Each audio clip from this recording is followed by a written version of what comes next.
If you're using a PCB with castellated pads like the Arduino Nano Every, you can actually wrap your SewIY conductive thread around the edge of the board and pass it through the same through hole twice.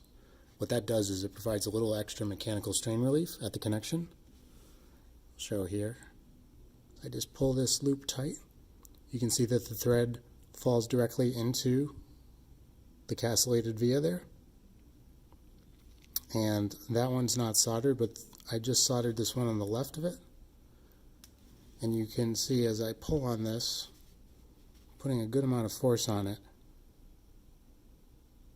that's a very strong solder joint. The extra copper from the pad versus the single through hole also allows you to deliver a little more heat to the joint, which can help with reliability as well. Makes it a little easier to solder too.